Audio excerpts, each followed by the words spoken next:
And if you have the genetics for an autoimmune disease, bang, it pops up. Hi, everybody. This is Dr. Shallenberger coming at you once again with more information on autoimmune disease. This would be the 11th post in my series on the epidemic of autoimmune diseases. What's causing the epidemic, how these diseases can be prevented, how they can be diagnosed early, and how they can literally be cured. And look, if you missed any of the previous posts, please go back and check them out.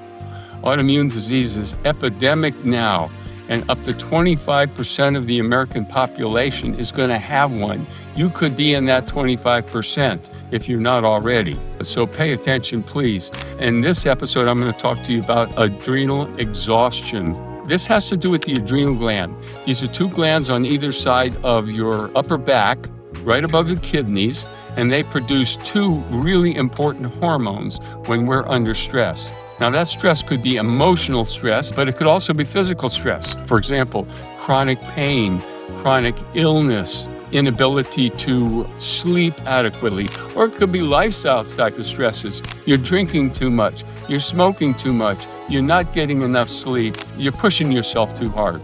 Any of those stresses, it's not a big problem. The body's set up to deal with the stress. But one of the major ways it does that is to produce two of these hormones from the adrenal gland called DHEA and hydrocortisone. And what DHEA and hydrocortisone do is they act to keep your boat afloat while you're under stress. So if I get a bad night's sleep, if I get 3 bad nights' sleep, if I'm worried or stressed for a relatively short period of time, not to worry, it'll have minimal impact on my body because my adrenal gland will pop up these hormones and protect me from the impact of that stress. But here's the problem. What if the stress is not intermediate? Let me give you an example of this. Let's say I go out today and I break my ankle. If I break my ankle, it's going to cause a lot of pain. And what's going to happen is instantaneously, my adrenal gland is going to make whopping amounts of DHEA and hydrocortisone to help me deal with that pain and get to the hospital and so forth and so on.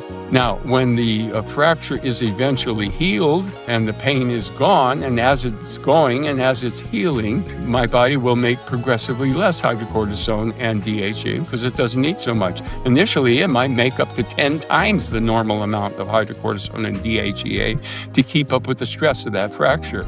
But as everything heals up, not to worry, the adrenal gland will no longer need to make those stress hormones. But here's the problem. What if the stress is chronic? What if it's prolonged? What if it goes on for months or years and never ends? You know, there can be stresses like that. It could be a lawsuit. It could be a divorce. It could be problems with the children. It could be a chronic pain, a low back pain that just completely stresses you out for years. What happens then? Well, in that case, initially speaking, your body's going to make tons of this hydrocortisone and DHEA, and you're going to kind of get through it pretty much. But after a while, what's going to happen is your adrenal glands are just flat out going to wear out. We call that adrenal exhaustion. And what happens when you reach that state? Your adrenal glands can no longer make a level of hydrocortisone and DHEA that your body needs to deal with the stress. And when that starts to happen, things start to unfold and things don't work so well. And if you have the genetics for an autoimmune disease, bang, it pops up.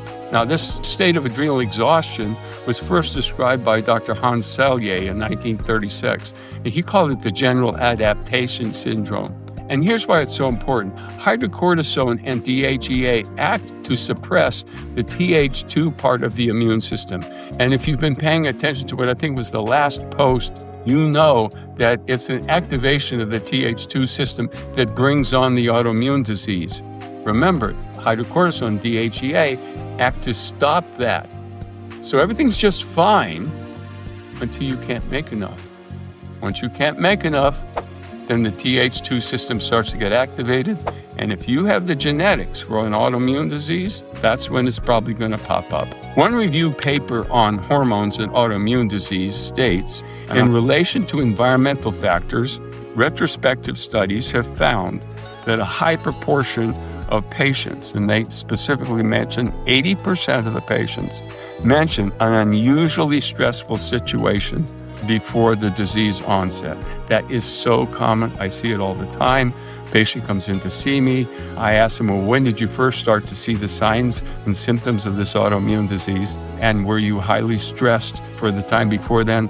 The answer almost all the time is yes. There was a big stress going on. And additionally, by the way, there's another study where the researchers looked at the blood levels of DHEA and hydrocortisone in patients with rheumatoid arthritis, a very common autoimmune disease. And they found that those blood levels were uniformly low compared to people that weren't dealing with an autoimmune disease. So this is a very important topic. And when I get around to posting everything that we need to do to cure you of your autoimmune disease, or actually to prevent you from getting it, we're going to specifically talk about how to deal with this state of adrenal exhaustion, because that's pretty much critical. Okay, thanks for listening. And if you want to know more, please go ahead and leave a comment or visit my bio. And please forward this to anyone that you know might be interested in this topic, especially anybody that isn't currently suffering with an autoimmune disease, because we can help them. Okay, thanks.